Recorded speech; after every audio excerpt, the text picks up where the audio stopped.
네, 여러분 안녕하세요. 2025년 7월 15일 화요일입니다. 오늘도 날마다 만나로 하루를 시작하고 또 하루를 마무리하고 말씀과 함께 동행하는 여러분 축복합니다. 오늘 창세기 38장 1절부터 11절까지 말씀 함께 보겠습니다. 그 후에 유다가 자기 형제들로부터 떠나 내려가서 아둘람 사람 히라와 가까이 하니라. 유다가 거기서 가나안 사람 수아라는 자의 딸을 보고 그를 데리고 동침하니 그가 임신하여 아들을 낳음에 유다가 그의 이름을 엘이라 하니라. 그가 다시 임신하여 아들을 낳고 그의 이름을 오난이라 하고 그가 또 다시 아들을 낳고 그의 이름을 셀라라 하니라. 그가 셀라를 낳을 때에는 유다는 거십에 있었다. 유다가 장자 엘을 위하여 아내를 데려오니 그의 이름은 다말이더라. 유다의 장자 엘이 여호와 보시기에 악함으로 여호와께서 그를 죽이신지라. 유다가 오난에게 이르되 내 형수에게로 들어가서 남편의 아우된 본분을 행하여 내 영을 위하여 씨가 있게 하라. 오난이 그 씨가 자기 것이 되지 않을 줄 알므로 형수에게 들어갔을 때에 그의 형에게 씨를 주지 아니하려고 땅에 설정하매 그 일이 여호와가 보기에 악함으로 여호와께서 그도 죽이시니 유다가 그의 며느리 다말에게 이르되 수절하고 내 아버지 집에 있어 내 아들 셀라가 장성하기를 기다리라 하니 셀라도 그 형들 같이 죽을까 염려함이라. 다말이 가서 그의 아버지 집에 있으니라. 아멘. 네, 우리 요셉의 이야기가 잠깐 브레이크가 걸리고 멈추고 이제 오늘 유다의 가정의 이야기가 오늘 본문 가운데 38장 한 장 동안 등장하고 있습니다. 에, 오늘의 적용은 집을 떠난 유다 가정의 타락입니다. 자, 요셉은 애굽의 보디발 대장의 집으로 팔려갔다고 어제 본문까지 나왔습니다. 그리고 창세기 38장에 유다의 이야기가 갑자기 등장합니다. 이것은 요셉 사건의 시간의 흐름을 배열해주고, 요셉이 지금 보디발 대장의 집에서 또 한동안 살았구나, 라는 것을 보여주고요. 잠시 환기를 시켜줍니다. 그러면서 동시에 요셉을 다루는 하나님은 요셉뿐 아니라 그 가정과 형제들도 다루신다는 걸 보여줍니다. 요셉을 통해 그 가정과 형제를 구원하실 것이기에 그 형제들도 구원에 합당한 사람들 되도록 빚어가신다는 것이죠. 그래서 유다를 하나님께서 또 어떻게 역사하고 빚어가시는지에 대해서 잠깐 38장에 끼워져 있는 것을 보게 됩니다. 여러분 요셉의 하나님 우리가 많이 알고 또 그 하나님을 기억하지만 요셉의 하나님이 곧 유다의 하나님, 동일한 하나님이고요. 우리의 하나님이신 줄 믿습니다. 그 이야기 속으로 우리가 또 들어갔으면 좋겠습니다. 자, 38장인데요. 그렇게 시작한 본문은 유다의 가정의 타락상을 보여줍니다. 유다는 아버지 집을 떠납니다. 야곱, 즉 이스라엘의 집을 떠나 8마일쯤 떨어진 아둘람 마을로 내려갑니다. 그리고 그곳에 가나안 사람 수아의 딸을 보고 데리고 동침하여 아들을 낳습니다. 여기서 결혼했다는 얘기가 나오지 않습니다. 그냥 이방 문화처럼 일부 일처제라고 얘기하는 어, 이 하나님 기뻐하시는 그 방식들을 다 버리고 결혼이라는 이름 자체가 없이 그저 수아의 딸이라는 그 여인을 보고 데리고 동침하여 아들을 낳았다라는 것이죠. 가나안은 그가 있었던 가나안은 이방 땅이었고요. 그 가나안 마을은 우상을 섬기는 마을이었고 경건한 분위기는 찾아볼 수 없었습니다. 그러니까 지금 유다는 그곳에 믿지 않는 젊은 여인을 보고 눈에 족한 대로 독단적으로 데려다가 동침한 것입니다. 이것은 그냥 육체의 정욕을 채우기 위한 동침이었던 것입니다. 자, 그렇게 낳은 첫째 아들이 엘입니다. 그리고 둘째 아들은 오난이고 셋째 아들은 셀라. 이렇게 세 아들을 낳는데요. 문제는 이 유다의 아들들의 상태입니다. 영적 상태죠. 장자 엘은 이 안에 다말이 있었습니다. 유다가 보니까 뒤늦게 인간적인 힘을 씁니다. 이 자녀 셋을 낳는데 자녀 교육이 만만치 않았겠죠. 그래서 그래도 좋은 며느리라도 데려와야겠다. 자기 수준에 자기가 손을 대서 엘에게 이 다말이라는 아내를 데려다 줍니다. 그러니까 이 안에서 어떤 신앙적인 행동들이 없고요. 그저 인간적인 수습들이 보여지는 겁니다.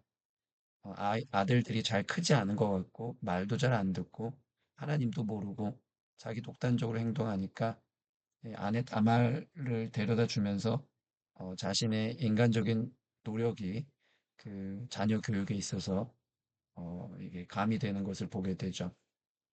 그런데 어떤 일이 있습니까?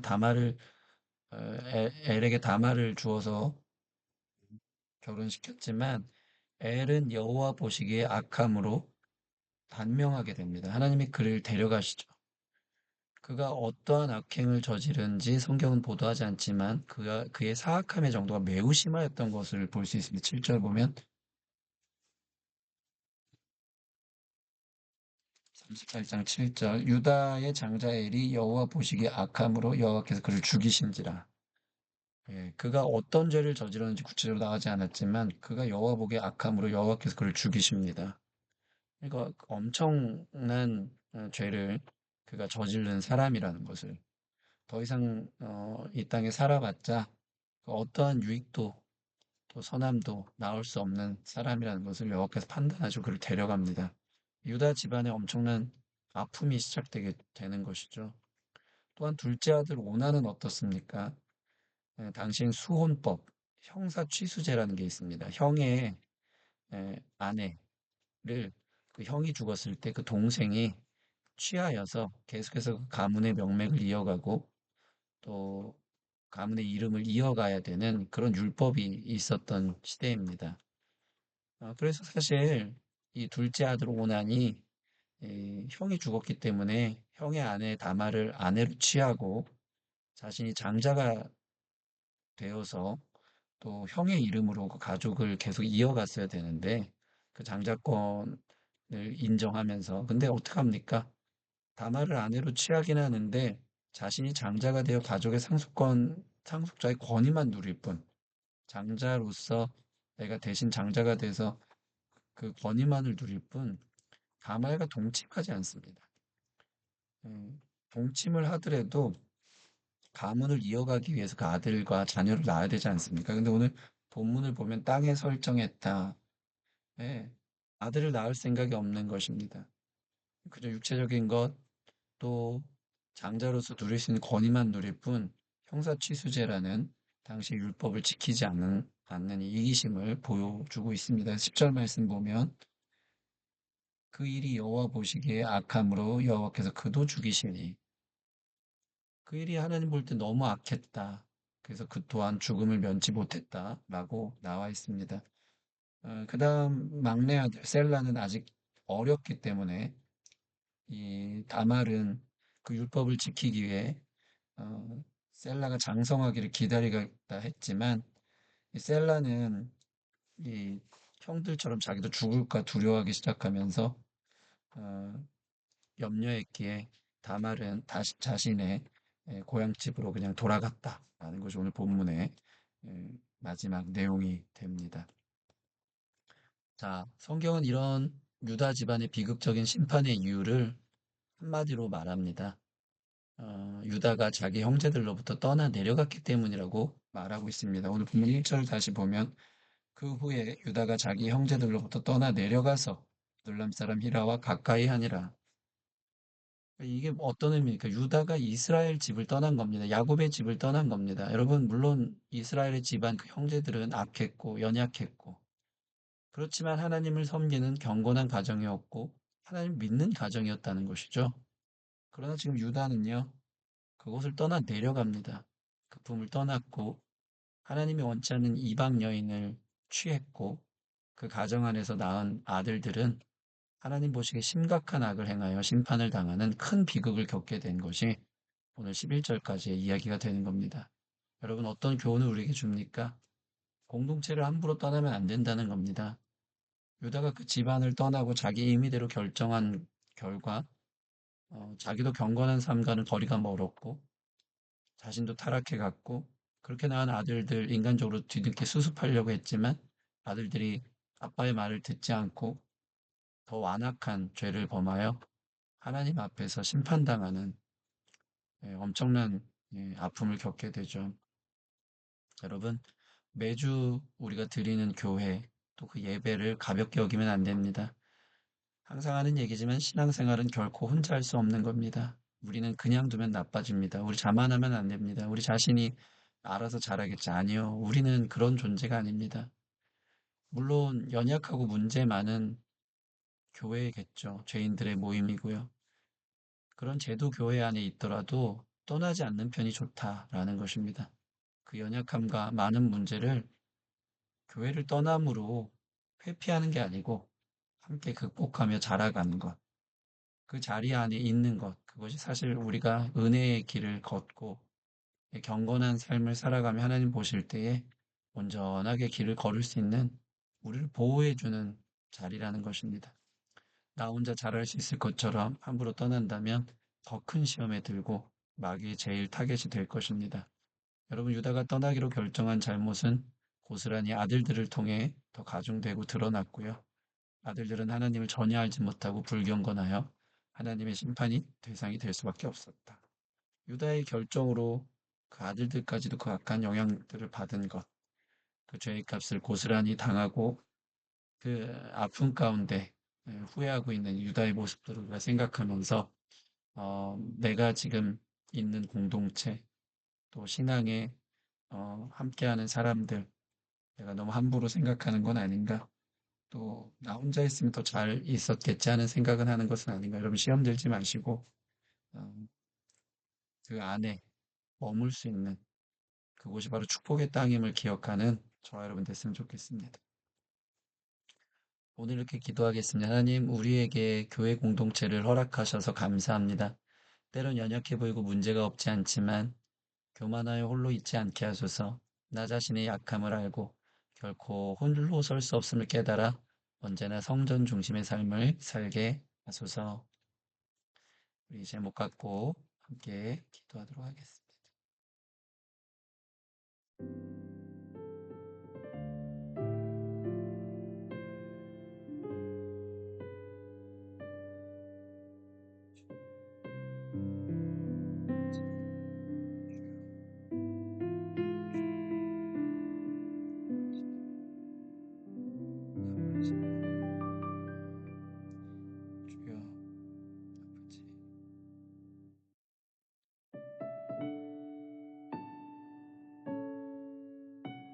주여,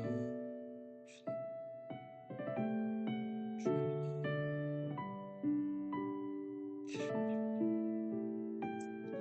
주님,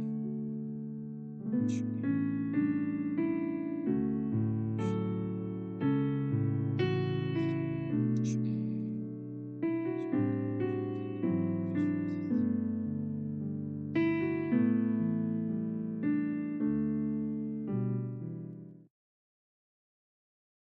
하나님 오늘도 귀한 말씀 주셔서 감사합니다. 하나님, 목사인 저 자신도 공동체가 있기에 제 신앙생활을 유지하고 또 건강하게 걸어갈 수 있음을 느낄 때가 참 많습니다. 기도해주는 성도들, 또 함께 울고 웃고 위로하고 힘을 주는 성도들, 함께 주님의 교회를 섬기며 제 자신이 자라가고 있음을 보게 됩니다. 우리 성도들 연약하고 부족한 문제 많은 공동체일 수 있지만 주님께서 보내주신 이 신앙 공동체 함부로 여기지 않고 자기 임의대로 떠나는 사람 아무도 없게 하여 주십시오. 떠났을 때 신앙생활이 점점 나빠지고 주님을 등지고 잘 서 있을 줄 알았지만 점점 더 멀어지고 있는 성도들의 모습을 볼 때도 참 많습니다. 주님, 떠나간 성도들 다시 한번 본향으로, 성전으로, 주님의 공동체로 돌아올 수 있게 하시고 성경에서 이야기하는 공동체, 또 특정한 장소, 예루살렘, 그 성전, 얼마나 소중한 것인지 다시 한번 깨닫고 주님 그 안에서 함께 자라갈 수 있는 우리 성도들의 삶이 되도록 축복하여 주시옵소서. 감사함이 예수님 이름으로 기도합니다. 아멘. 네, 함께 신앙 공동체로 걸어가게 하심을 감사하며 또 함께 기도하며 든든하게 세워져 갈 수 있는 저와 여러분 됐으면 좋겠습니다. 감사합니다.